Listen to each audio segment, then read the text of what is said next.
Hey everyone, this is Norm Farrar, aka the Beard Guy here, and welcome to another Lunch with Norm, the e-commerce and Amazon FBA podcast.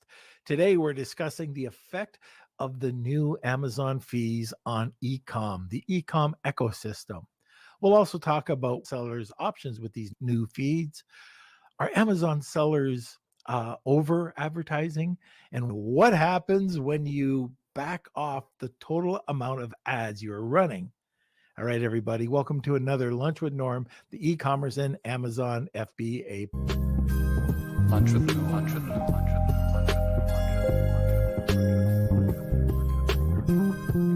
Lunch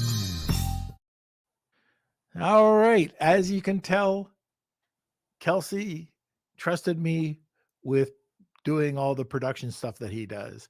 And I don't do that very well. So I'll try not to make too many bloopers, but that's what you guys want to see is bloopers, right? Today, we're going to discuss the effect of the new Amazon fees on the Amazon ecosystem. Our guest has been an Amazon private label seller since 2018. His sales last year were $1.7 million and looking to push it over $3 million in 2024. He has numerous businesses within the footwear, music, and hobby niche. He is a current member and contributor of two popular Amazon groups, MDS, Million Dollar Sellers, as well as Seller Systems Inner Circle. And today, we're going to be talking to first-time guest, Aaron Biner.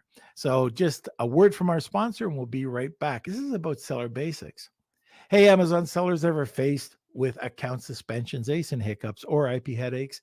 Introducing Seller Basics, your Amazon accounts guardian, which is $99 per month, or code NORM, $89 per month. Seller Basics offers a dedicated team to shield your business from these challenges. Plus, this membership offers free legal consultations from seasoned e-commerce attorneys. No long-term contracts, and you can cancel with just a month's notice. View Seller Basics as your Amazon account's health plan. Check it out at sellerbasics.com. And now for the nasty disclaimers. Seller Basics isn't an insurer or law firm. Consultations come from independent firms. Results may vary.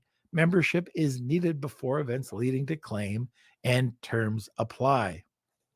All right.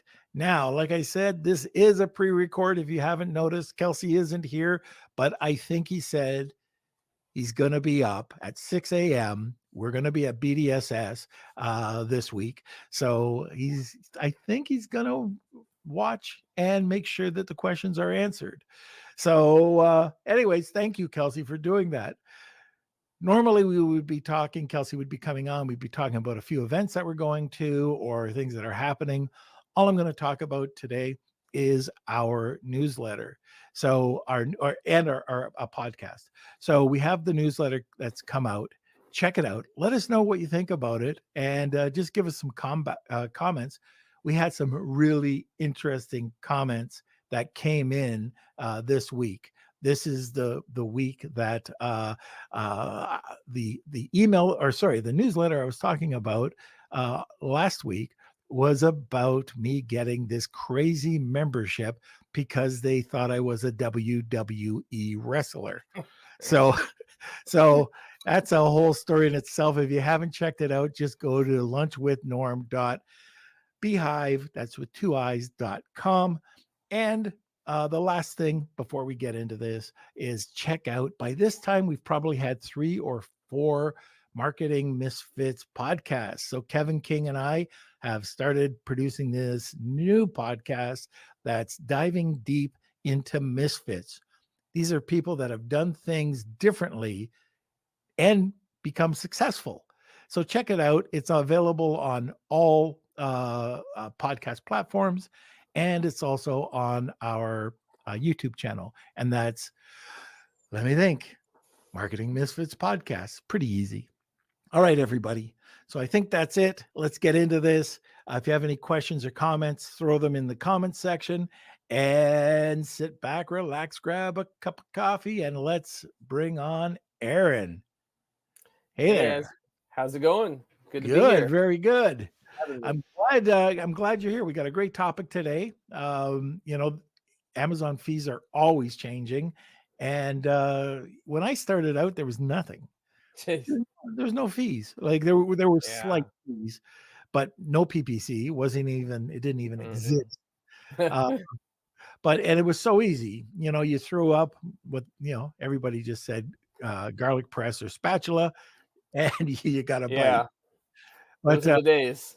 yeah, I started with a $10 bar of soap. Um, Yeah, it's gotten a lot more elaborate now, hasn't it, Norm? it's hard. Yeah. Even if you know the rules, and this is, I don't know about you, but if you try to do it all yourself, it's pretty tough. If you don't have either a mentor or a group, a lot of people will join what am I talking about? A Facebook group Yeah. or read a newsletter or Yeah. something. They're left You stranded.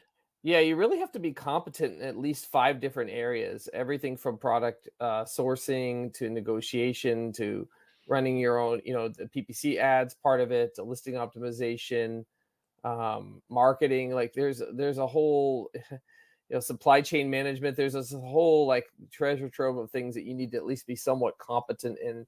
But the problem is most people are good in one thing but not another. The ones that can kind of figure out how to get dialed in on multiple different core competencies within their like structure of their business are able to run it on their own or with the least number of people helping them. What's funny when I read your bio, uh, Afalabi, my partner over at Honu, he started out on Amazon with Hmm. shoes. And Mm, my background, I actually was supposed to be a shoe designer. wow. Uh, Back in the 80s, I was going over to Clark's to be an apprentice over there. And my Wow. my whole family's in the shoe trade. My Wow. Didn't know uncles, that. everybody was in the shoe trade back in the day when manufacturing was big in Canada and the US. I didn't know So that. I that didn't know that they made Clarks in Canada. That's oh, interesting. no, they don't. I was going to Portsmouth to their head office in England. Oh, okay. All right. Yeah, Yeah, New England's a big that's a big, hub for the footwear industry for, it was like, Reebok huge. and a lot of different brands. I, um, I worked, in the shoe industry, so my dad made, all different parts of shoes, Mm, box toes, counters, heels, yeah. and, I lived and apprenticed, in New England over in, oh, what was it called? Hillsborough, I think it was Mm, called. I used to live over on Hampton Beach, and I went to Lowell. Lowell, Massachusetts was a huge hub for shoe factories. Now they're all very expensive yeah, lofts. yeah. I think, anyways, Things change. things change Yep, rapidly. So all these places that were going to be torn down, all of a sudden, one real estate guy said, "Ah, I got an idea. Maybe we'll turn these old buildings into lofts and sell them for a premium." So it's pretty that's cool. that's what usually happens, right? Yeah. There's But always a housing shortage, so people, they'll turn those old buildings into something that can make millions. and when you take a look at what happened to the shoe industry, huge. Hundreds of thousands of people were employed. Yep. Overnight, it was gone. It's It all was shifted gone. overseas. It all shifted Yeah. overseas, and Vietnam, China. even to get it to come back is very hard. I know manufacturers who've tried to automate, and they just can't. So, why I bring this up is that you have to be on the trends. You have to see what's happening. Yes. And right now, Amazon, and when I started, Amazon was everything. If you Yep. were looking from a broker or an aggregator, uh, if you had any other form of income coming in, if you were omni-channel, they didn't care. Yep. It's just Amazon. Now it's completely it's It's changed. I mean, 100%. within the groups that I'm in, like people are talking more about TikTok. People are talking more about doing their own website. People are talking more about like wholesale. I think wholesale is a tremendous opportunity. We know that there's more items being sold in stores than there are on Amazon, but yet, we've become kind of like attached at the hip to Amazon. And as they have us more dependent on them, they're just raising fees and raising fees more and more and more. But so there's a certain breaking point, and I kind of think that we've seen more pushback with these fees than we have in the past, Yeah. mainly because they're so elaborate. Everything from the low inventory fees to the inbound placement fees to the return threshold fees. I mean, it's becoming like it's kind of the opposite of like the airline industry, how they were stacking a lot of fees, and then they went into a whole like marketing campaign about how we're not going to have fees for this and that anymore, and they just raise prices instead. That's kind of what we're seeing in the Amazon ecosystem. Is the Right. sellers are just tired of being nickel and dimed, and they want simplicity in the fees, So, and they're Aaron, not do you getting it. think they care? Amazon? Yeah. Do they Well, think they'll like, if um, all the private label sellers fell off right now, do you think they I'm care? well, it's 60% of their business. They should care. I mean, They they're got private they have all their own private label yeah, products. but they've been backing off that for the last couple of years because of the antitrust Right. things that have been looking into them. They've been having to like kind of you saw a point probably in like 2019, 2020 where Amazon Basics and various brands were just kind of pushing more and more and more. But I have heard less and less from Amazon sellers about Amazon copied my product or Amazon went to my manufacturer or Amazon this and that. I've heard less of that in the Well, last I two can tell you years. stories about that. Yeah, I'm sure. But I've heard, but there's still scars there within the selling community. Yeah. It's just the scars shift from one thing to the other. Before people weren't complaining as much about the fees, and they were, but now they're complaining about the fees. They're complaining less about Amazon copying their products. Right. So there's just And shifted. I've had people come on the podcast, and we're not going down originally what I wanted to talk to you about, but this is kind of cool. Um, that the fees. Hmm. So the minimal uh, what's it called? The Low inventory fee. low inventory Yeah. fee. So they shout out and they say, look, if you're selling the right products, it's actually going to save you money, and Yeah. it's true. It Yeah. will, but a ton of sellers are going to pay a little bit extra. Um, Yeah. I I've had people come on and talk to me about this and say that well, all they're really trying to do is just wean out the bad sellers. Yeah, they want to weed out the people that are selling products that don't have a high turnover, that aren't selling a lot, that are selling very infrequently and causes Amazon a lot of like stress to take it from one place to the other. Like you send in 5 units and the 5 units take a year to sell, and there's Yeah, just like they're just trying to say, well, if you want to do that, we're going to tax you on it.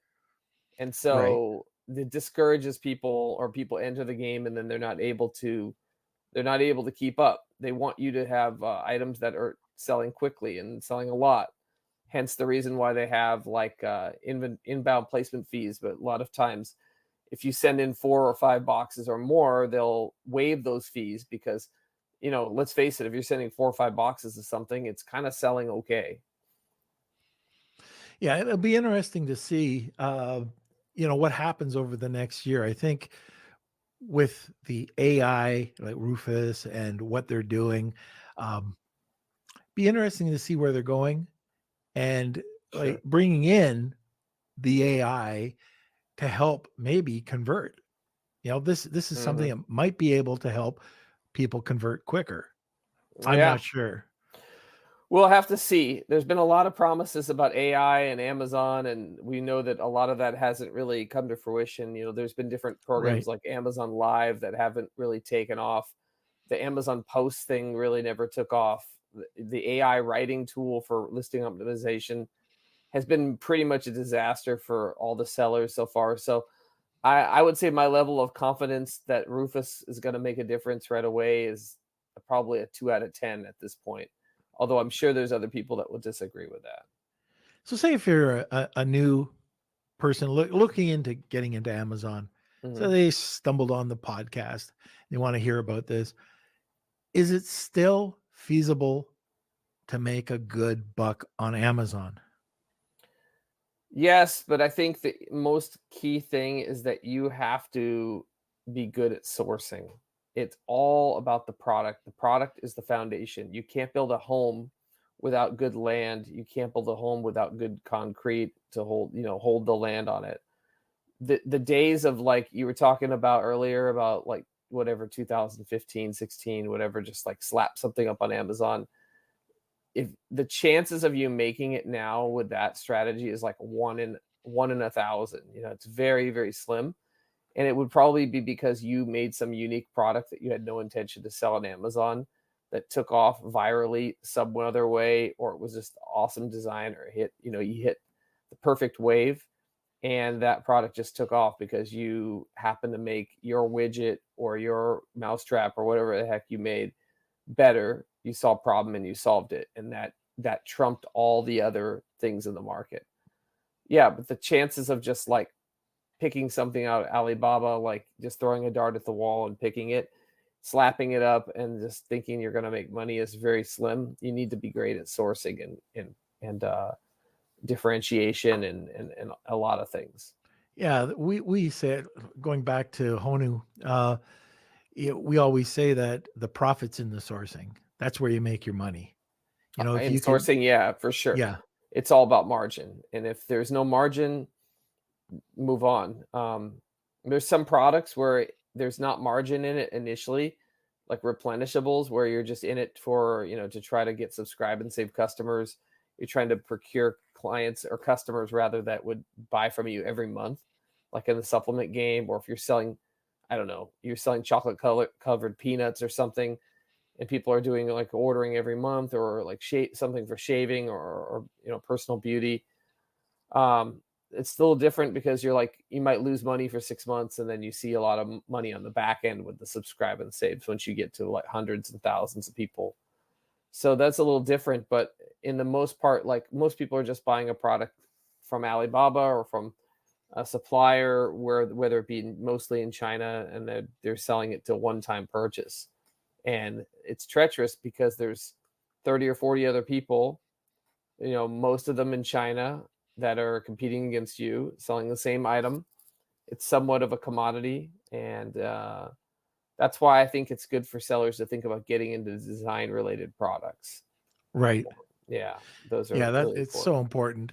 And I guess the other element here, and I'll get to the Amazon fees in a second, but you have to take that element, Mhm. and then your listing has really got to be completely and thoroughly Oh, optimized. yes. If it's not, It's not, you're it's already done. done.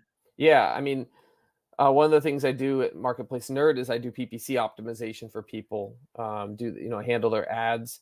And a lot of times clients will come to me and they'll be like, "Here's my listings," and I'll be like, "Listen, Are you kidding? if it's not an 8 out of 10 or a 9 out of 10, you're kind of setting yourself up for disaster. If you can imagine a staircase that's 20 steps long and you're starting at the bottom of the staircase, how do you normally go up the stairs? Do you normally jump from step 0 to step 5? No, you go 1 step, 2 step, 3 step. You go up the stairs.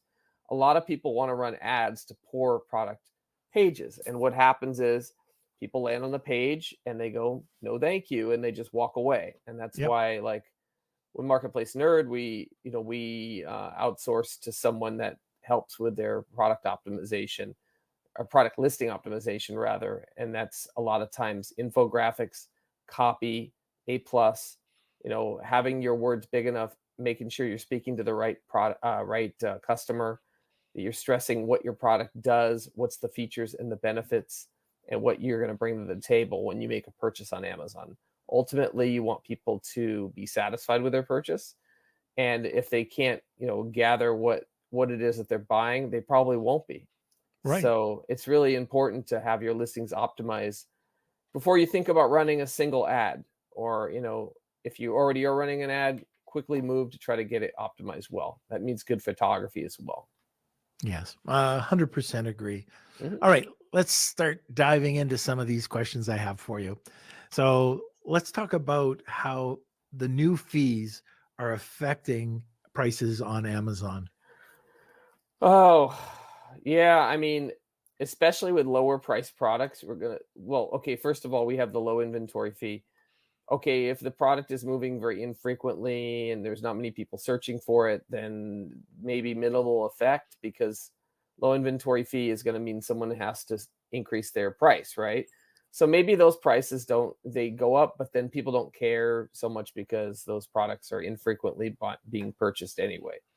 But like a lot of the products that are under $20 that fit into like the standard, large standard, small standard tier, they're going to get like a 20 to 60 cent low inventory fee, or excuse me, 20 to 60 cent inbound placement fee charged to them. Now, if I'm getting charged more like 60 cents, I've got to raise my price to $3 or whatever it may be to make the same margin I was making before. 60 cents is really big. There's a lot of people on Amazon selling a $10 product, or were selling a $10 product. Imagine you sell a sign that says beware of dog and it goes on your lawn, or, uh, we have a gun in the house, run, no burglary, or whatever the case may be. This kind of sign, it costs literally 60 cents to $1 to make. People are selling them on Amazon for $10, $12. Okay, it's a good margin, but then you throw in a 30, 40, 50 cent inbound placement fee. Now it's like the fee is almost as much as it costs to have made it in the first place. And so with those types of fees, like now that sign isn't going to be $12 anymore. It's got to be $16. It's a big difference. And so with the cheaper products, you'd see higher conversion rate. You'd see people more like less, more just, easily just buy this kind of thing without thinking. But now that they're seeing these prices that are really high, it's like they might think about just going down to the Ace Hardware down the street and buying the same sign for $8. They were kind of willing to pay a premium to buy them on Amazon. But now that it's doubling in price, hey, that might change things. And so you're either going to see a lot of those sellers say, hey, this is not profitable anymore, and get out of the business of selling those cheaper items. Or you'll just see the prices go up and less quantity, and Amazon will have to deal with that as a consequence. Okay. Any other fees that you can see affecting price right now? Well, I mean, you've got this return fee thing, but honestly, if your product is getting returned a lot, you're probably in the wrong business. Um, Apparel is one. You'll see a high fee, but they also lowered the fees on apparel for the final value fee got lowered, I think, to 5%. It depends on the product price, but that got lowered. So I guess that's kind of an offsetting thing where they lowered one fee and just increased another one for like the high return rate fee. But what other fees do we have? We have the inbound placement fee, we have a low inventory fee, the return fee. What's another one, Norm? There was one or two more, right? Oh yeah. Um, Well, they did lower the storage fees, and they did lower the fulfillment fees, the final value fee. but So if you take a look at offsetting, what they did, yeah, all they did is it went from what, 240, now it's 180. yeah, I know. But then if you're paying 30 cents to inbound it, then, but another thing that kind of made me mad is if you're shipping stock from your own like stash in your own warehouse, they would give you UPS labels for a reasonably cheap amount. It seems Right. like those labels have doubled in price now. So now they're not really giving you like much of a UPS break to send in one box at a time. Of course, if you're sending in from China direct, that's a little different. Or if you're like get your own truck, that's a little different. Like that didn't really change. But I will say this, that in the last, I don't know, since probably New Year's or late last year, we've seen freight prices go up a lot. So container costs Yeah. have gone up from China. So it's kind of a double doozy. We're getting hit with that. That's not really dropping. We're going to have like all the holiday shipping coming in here in September, August, September. That's going to increase the container costs. And then we're going to have higher fees for storage and higher fees, or maybe get hit with a holiday fee too. They haven't announced that yet. So it's just, I think you're just going to ultimately see, no matter what people choose to do, whether they choose to go through AWS or they choose to use like Amazon Global Logistics, AGL, you're going to just see prices go up on Amazon. And Yeah. the it's just like the old like market mechanism, like we're gonna see what customers do, how they react. They'll buy less, or they'll buy the same, or they'll have to go ask for a raise at work. You're gonna see it's just an inflationary thing. It also affects Walmart. It also affects Target and other places because these people that are selling on multiple platforms, they have to raise their prices on those platforms as well. Otherwise, they lose the buy box on Amazon, which has totally been a point of controversy for a long time. Oh yeah. Yeah, for years now. Yeah, for sure. So I got a story for you. This is a brand that we were working with. Thought it was great. Their listing, everything was optimized beautifully. It was something that, if you're injured, you need. And these were these foam leg rests that you Hmm. have to elevate your leg. And so I thought, wow, this is great. Started selling them, tons of them. Hmm. And then there was a very high return rate. And I'm going, what the hell's going on? What's going on? And I never thought of it. People, they're injured, they feel better. Within Yep. a couple of weeks, guess what? They return it. Terrible. And the guy, he just, it was a beautiful product. Nothing he did wrong, just a bunch of bad customers. Yeah. And it wasn't small. I'm talking, it was over 10%, Yeah. 10% of people returning these things. It's just a shame. I mean, like, there's just a lot of return fraud. Amazon has a lot of rules for, like, I think things like food or like undergarments that you can't return them. Like, they're strictly listed on there, like, this item is non-returnable. Yeah. But there's always going to be those things like that. I had a friend that was selling like the solar eclipse glasses, Yep. for that. And so he was selling gobs of these solar eclipse glasses. And then right after the eclipse is over, tons of returns came in. How many people do you think just use them and then like basically put them back in the plastic bag and returned them? A lot. Yeah. And Yeah. I so could just who pays imagine. for that? The seller, Yeah. the poor seller who was just trying to make a buck. He's Yep.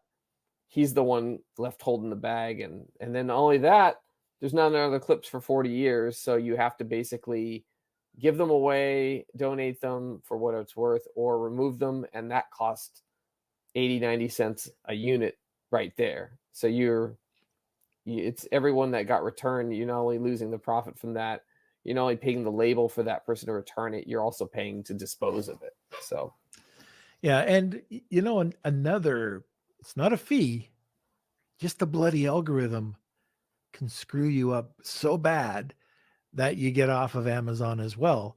And yeah, I think of, I know Kevin King, he talks about his $1 million loss because the algorithm just kept taking his PPE product and knocking it off, suspending it.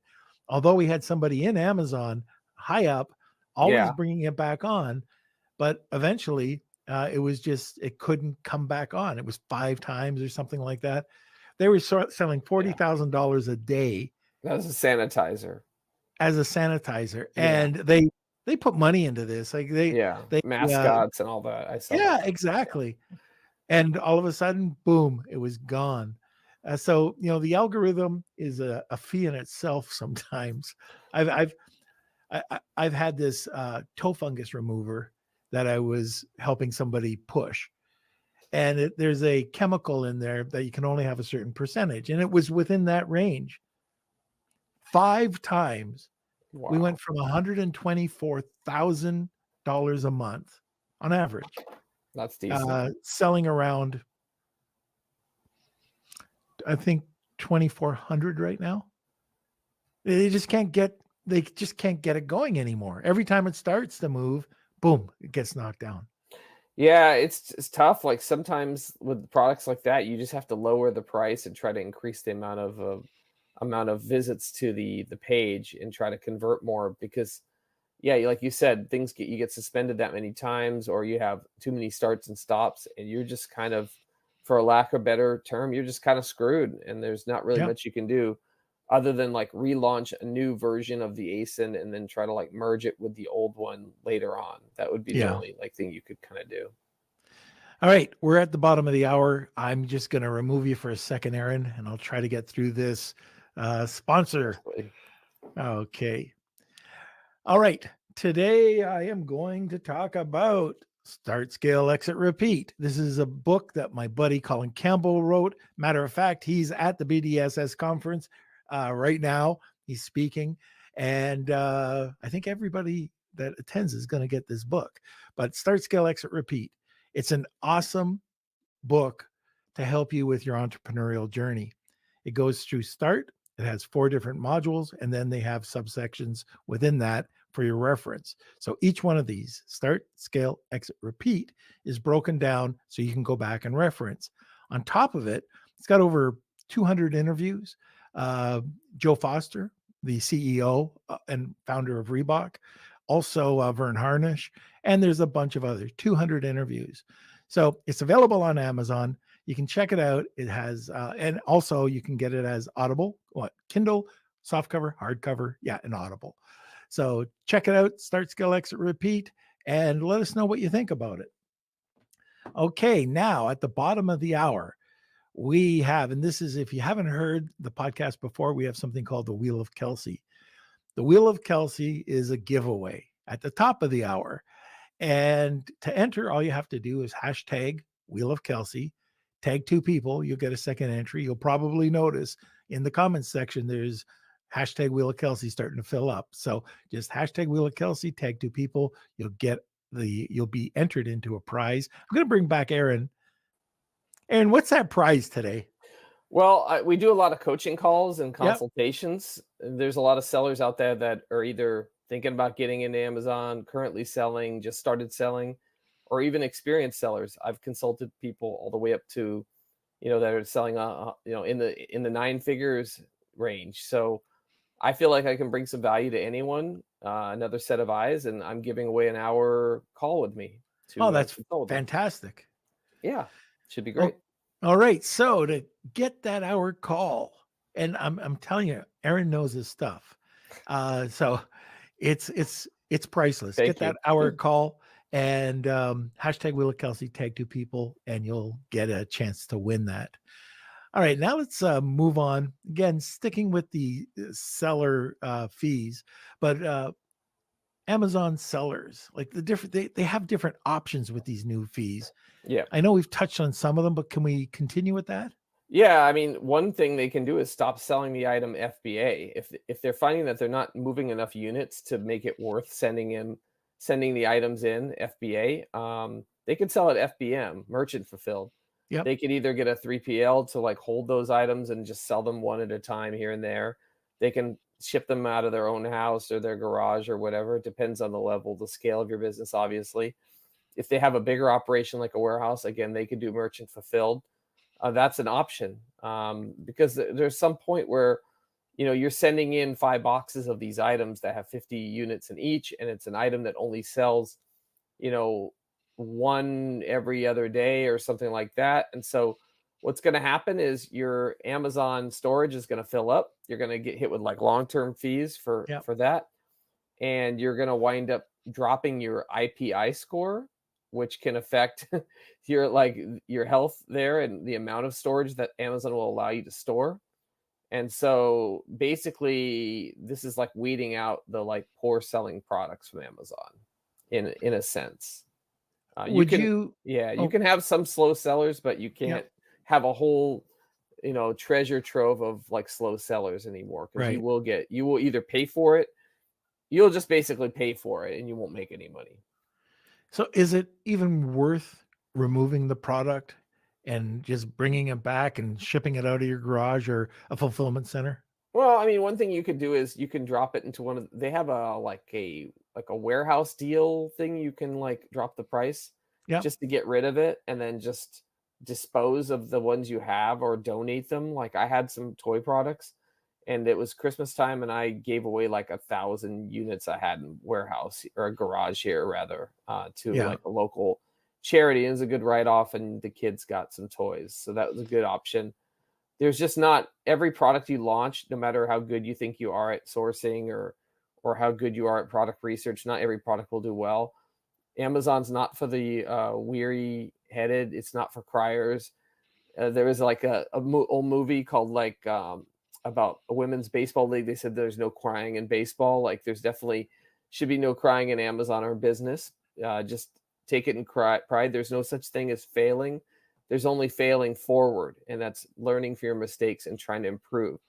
So, with that being said, if you have a slow selling product, get rid of it, lower the price, run less ads to it, sell it at merchant fulfilled to get rid of a few here and there without the storage fees or anything else like that. Donate it. There's just all sorts of options. Even liquidation can be an option too if you find the right person. Right. Back in the day, Amazon would penalize you. It was never ever said, but everything I ever sold, FBM, and anybody I ever talked to, you would never get promoted the same way. Mm. After COVID hit, when COVID hit, you started to see that not being the case. Do you think that FBM now is still getting the promotion? Is it weighed the same as FBA? I don't think so, but I think ultimately, and we know this from like the Amazon A9 algorithm science papers, that everything is based on conversion rate or what they call like hunger score. So it's how much people want it. Mhm. So if there's very little options for something, like you have some type of intellectual property or a moat around your product that makes it unique, it wouldn't matter if you're selling it merchant fulfilled. People will just buy it. So you need to have a high conversion rate, out converting other people on the keywords that matter. That's really ultimately what matters. But the problem with merchant fulfilled is unless you're merchant fulfilled prime, which many people are not, you won't get quick delivery time. It won't say delivers today or tomorrow or in 2 days or whatever. And obviously, the quicker it delivers, that creates less friction between the customer and their purchase and their Amazon getting money out of their wallet into Amazon's bank account. So I think ultimately it's not really about it being merchant fulfilled versus it being Amazon Prime fulfilled. I think it's more about the delivery time and the conversion rate and in getting your conversion rate to be sky high. You have an agency, PPC Nerd. It's a Marketplace nerd. marketplace nerd. Yeah. Sorry. No problem. Is you handle PPC? Are Yes. you finding that Amazon sellers are just over advertising with all these options out there now? Yes. Amazon just keeps creating new options. They want you to advertise on their TV. They want you to do DSP. They give you sponsored display options, sponsored brand options, and the most popular being sponsored product options. Yes, people are over advertising. We've been running a lot of tests. Basically, if a product is well established, and what I mean by well established is hundreds of reviews, maybe thousands of reviews, you've been selling it for a year or two or a long period of time, you're ranked highly in the top 10 or maybe even the top 3 or 4.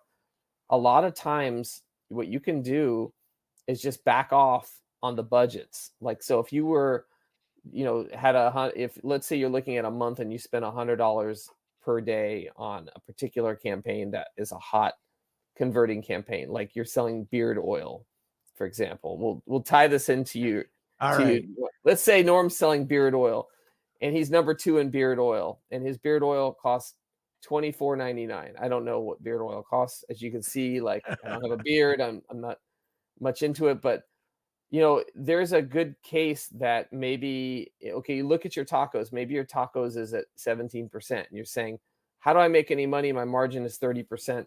So my 30 minus 17, my margin is smaller, and like, how do I get the tacos to 10?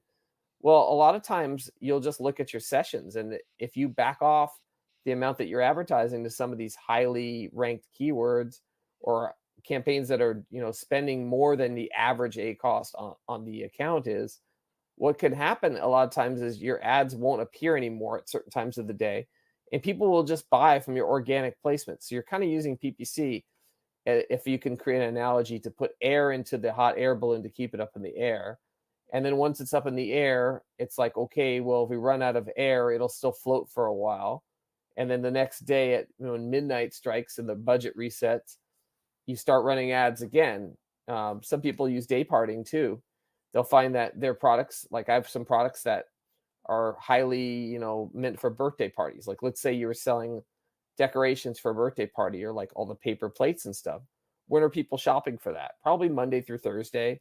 If the party's on Saturday and Sunday for the kids, people aren't going to buy it like the morning of. They're going to buy it a few days before. They have to be prepared. So maybe running ads at those times results in like a low conversion rate. And we talked about conversion is king, sales are king on Amazon. So maybe backing off your ads more on those days, with day parting or lowering budgets even more on those days is a way to save on the amount of like lack of conversion rather on those days. So all that stuff can save you money. Just backing off the ads sometimes can result in less cannibalization.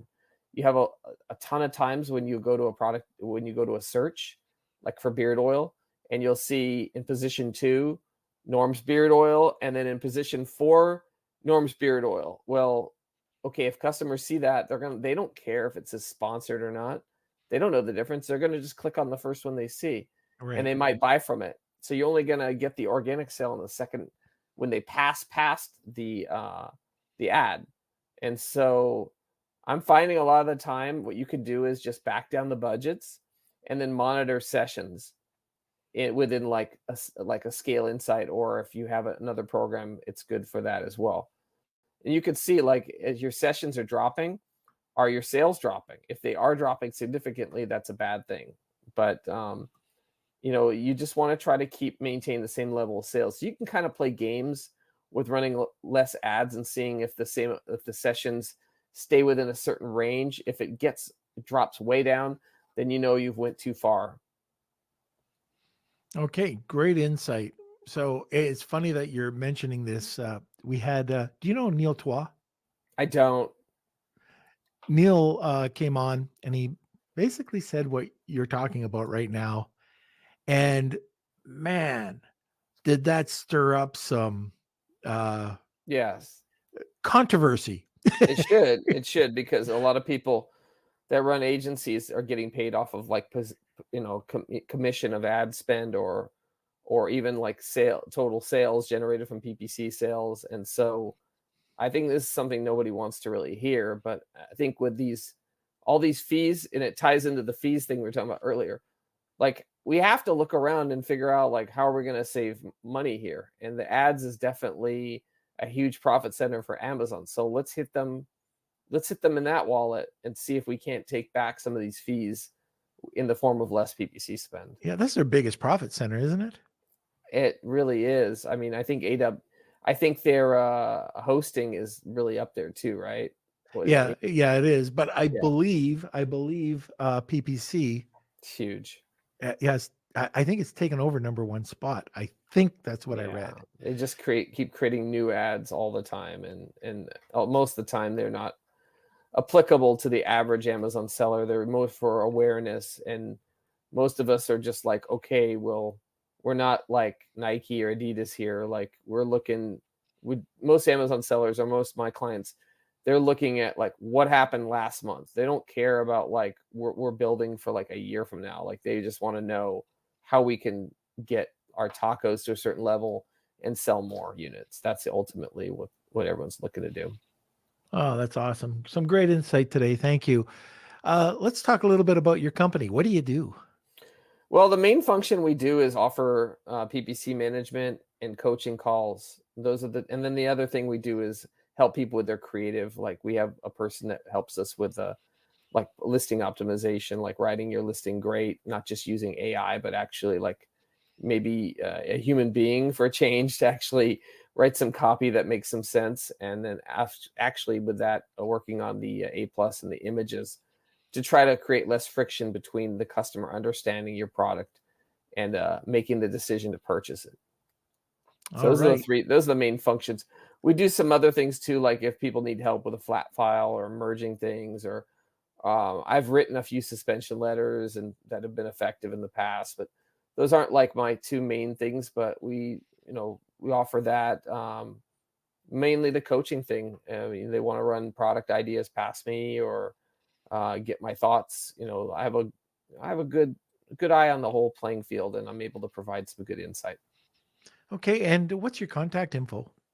Sure, they can go to marketplacenerd.com, They can also reach me at aaron@marketplacenerd.com. You can also find me on Facebook just look up Aaron Biner. I'm there. You can send me a message.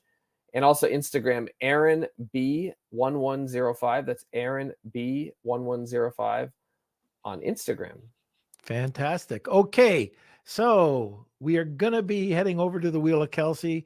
If you haven't entered it yet for the 1-hour consult, hashtag Wheel of Kelsey, tag 2 people, and you'll get a second entry. So you got about 15 seconds to do that.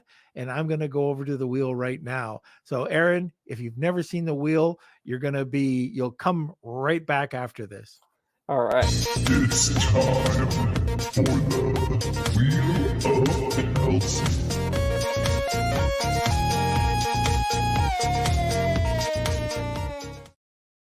All right, we are back. Kelsey is probably doing the wheel live. So congratulations to whoever won. It was an awesome prize. Awesome. I look forward to helping them. All right, Aaron. So thank you so much for coming on the podcast today. It was awesome. I will, well, this is so different when Kelsey's here. I can bring him in and I can banter a little bit with them. I just do my normal thing and talk to myself. All right, sir. We'll see you later. Have a great one. Great. Thanks for having me. Hey, it was a pleasure. Yep. Hey, everybody. That's it for today. We will be back live on Monday. So if you want to come on live, it is live Monday, Wednesday, and Friday at noon Eastern Central Time. Also, check out Marketing Misfits podcast. If you're interested in joining our WhatsApp group, it's just Lunch with Norm. Also, our newsletter is lunchwithnorm.beehive.com. All right, everybody. We'll see you later. Lunch with Norm.